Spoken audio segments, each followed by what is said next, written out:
Hello everyone. Continuing with my previous two lectures about oral herpes infections, let us talk about recrudescent oral HSV infection is nothing but recurrent herpes labialis. So what is recrudescent oral HSV infection? This occurs in patients who have experienced a previous herpes simplex infection and who have serum antibody protection against another exogenous primary infection. So this occurs in patients who had a previous episode of primary herpes infection, and because of that infection they have developed serum antibodies which will prevent another exogenous primary infection.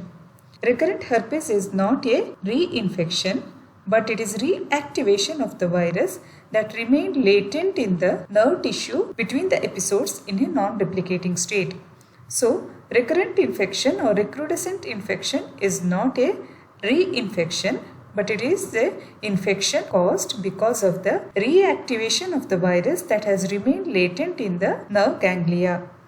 The term recrudescent HSV should be used to refer the actual ulceration caused by reactivated virus. Initially it was called as recurrent herpes infection. Now it's been changed to recrudescent HSV instead of recurrent HSV.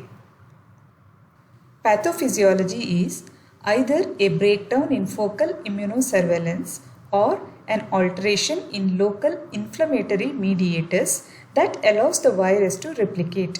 It can be activated by fever, ultraviolet radiation, trauma, stress, or menstruation. So virus after the primary infection travels through the nerve cells into the nerve ganglia and remains in a non-replicating inactive state in the ganglia.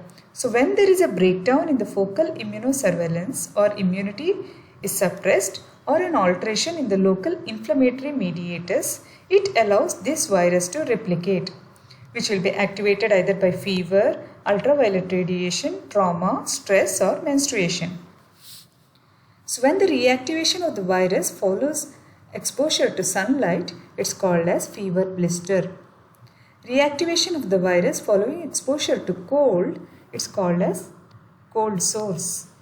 And the recrudescent HSV which occurs on the lips are called as recurrent herpes labialis.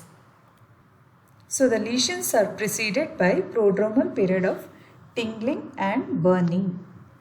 This is accompanied by edema at the site of the lesion, followed by formation of cluster of small vesicles.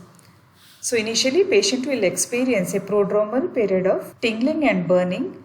Then there will be edema at the site of the lesion, followed by formation of cluster of small vesicles. This mostly develop on the keratinized skin as vermilion border of the lips, perioral skin or hard palate. And lesion occur in the same area during every episode of recurrence.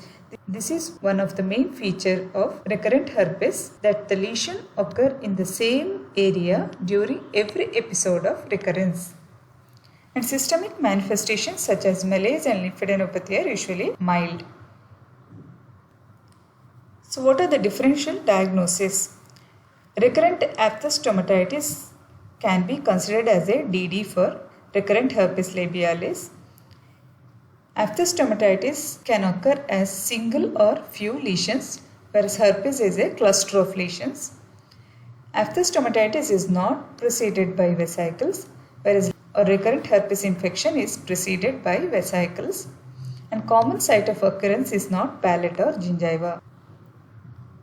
Coming to the management.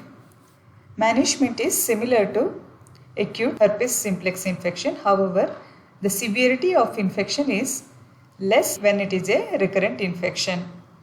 In recurrent infections, acyclovir 400 mg 3 times per day for 5 days, whereas in case of primary infection, acyclovir 400 mg is given 5 times per day for 10 days. Valacyclovir, which is another analog of acyclovir, to be given 2 gram 2 times for 1 day. You can also prescribe topical antiviral mainly for the lesions of the lips, 5% acyclovir cream, 1% pencyclovir cream. Pencyclovir is also an analog of acyclovir which has similar mechanism of action. However, on systemic intake it has poor absorption.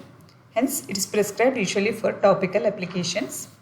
Another cream which can be prescribed is 10% docosanol cream.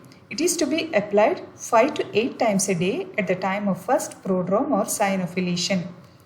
Docosanol appears to inhibit the fusion between the plasma membrane and the HSV envelope.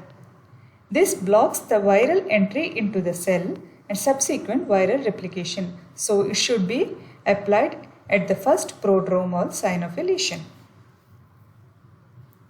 With this we come to the end of herpes simplex infection. Let us recap. Herpes virus is a DNA virus. It has linear double-stranded DNA. There are about 80 known viruses. Among them, 8 are known to cause infection in humans. The transmission of virus occurs mainly by direct intimate contact with the lesions or secretion from any asymptomatic carriers like saliva. Prodromal symptoms usually precede the appearance of local lesions by 1 to 2 days. Lesions present mainly on the keratinized mucosa like gingiva and palate. Diagnosis is based mainly on the clinical features, and acyclovir is the drug of choice in case of herpes infections. With this we finish the herpes simplex infections. If you have any queries, please mail to oralmedicinemadeasy@gmail.com. My next video I will be uploading some of the multiple choice questions. After watching these videos, please try to answer the MCQs. Thank you.